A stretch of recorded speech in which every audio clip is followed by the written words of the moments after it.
ہو سکتا ہے جس سے اندھے کو بھی بچے کو بھی نظر آ رہا ہے کہ جس طرح سے وہ انٹرپولیشن، جس طرح سے اس میں جو ہے تغیر و تبدل کیا گیا ہے، جس طرح سے وہ کسی کے ووٹ بڑھائے گئے ہیں اور کسی کے ووٹ کم کیے گئے ہیں.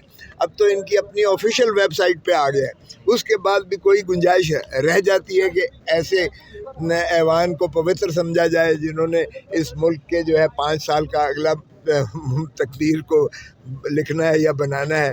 ہمارا تو پہلے دن سے ہی یہی تھا کہ یہ جو ہے 8 فروری کا جو فارم 45 تھا اس کے مطابق ایک دھڑا جیتا ہوا تھا. ہماری پارٹی کو سیدھے 180 جو ہے نشستیں ملی تھیں، اور اگر آپ یہ اس پر جو ہے مخصوص نشستیں گنتے ہو تو 235 بن جاتی ہیں، جو 2/3 بنتی ہے قومی اسمبلی میں.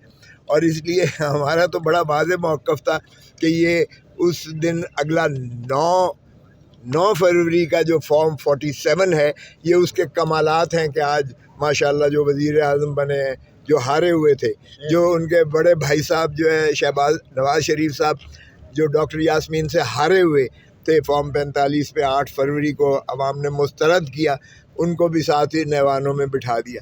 اور پھر جو خواجہ آصف صاحب ہماری ریحانہ ڈار سے ہارے ہوئے تھے وہ بھی ماشاءاللہ اب ایوان میں بیٹھے ہوئے اغلباً جو ہے وہ حلف بھی لیں گے.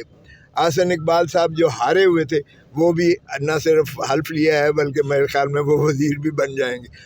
اگر جیسے میں نے اب یہاں بھی عرض کیا کہ فارم جو ہمارا سائی وال کا جو NA-97 تھا 141 NA-141 سائی وال کی آج لگا ہوا تھا، اس میں بھی 1335 کو 335 بنا دیا، 1000 اس کا اڑا دیا. اور اسی طرح 32 پولنگ اسٹیشنز میں سے 16,000 کو کم کر کے ان کو ہرا دیا گیا.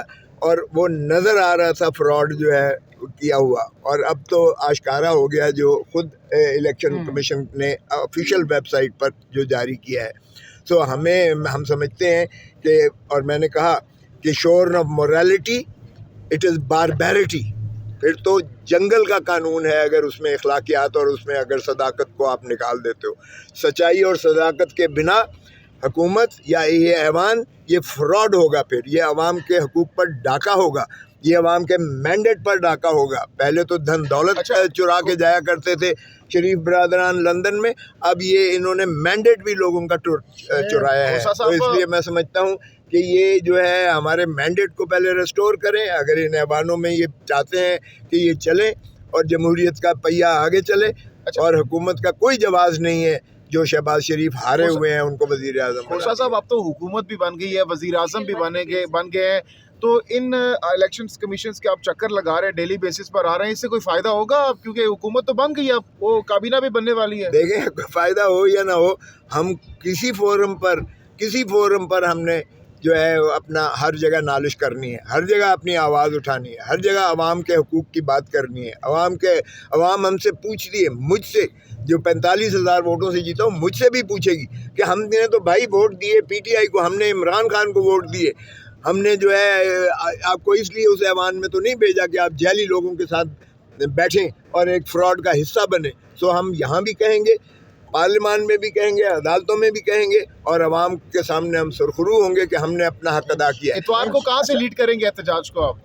اتوار کو دیکھتے ہیں، کیونکہ سوموار کو یہاں کیسز خان صاحب کے بھی لگے ہوئے ہیں، پارٹ ہیڈ اپیلیں ہوئی ہیں. لاہور سے ہم آج میرے پاس آ رہے ہیں، ہم جامع ایک منصوبہ بنائیں گے. باقی اسلام آباد سے دوسرے شہروں سے جو بھی ہمارے منتخب ہوئے ہیں، چونکہ لاہور کا میں منتخب شدہ نیشنل اسمبلی کا ممبر ہوں اور میرے ساتھ صوبائی اسمبلی کے ممبر بھی کوآرڈینیشن میں ہیں، تو ہم انشاءاللہ سارے بھرپور انداز سے پاکستان میں عوام کا جو ہے. کور کمانڈر کی کانفرنس ہوئی ہے اور انہوں نے کہا کہ الیکشن بالکل صاف اور شفاف تھے. میرے خیال میں ان کو ان معاملات میں دیکھیے، ہماری افواج پاکستان کی افواج ہے، ان کو نہیں چاہیے کہ ایسے متنازع امور پر وہ بات کریں، کیونکہ یہ پارلیمان میں ہم نے بڑا واضح طور پر کہا ہے کہ یہ فراڈ الیکشن تھا. تو کور کمانڈر کو اور ہمارے آرمی چیف کو اس چیز سے احتراز کرنا چاہیے.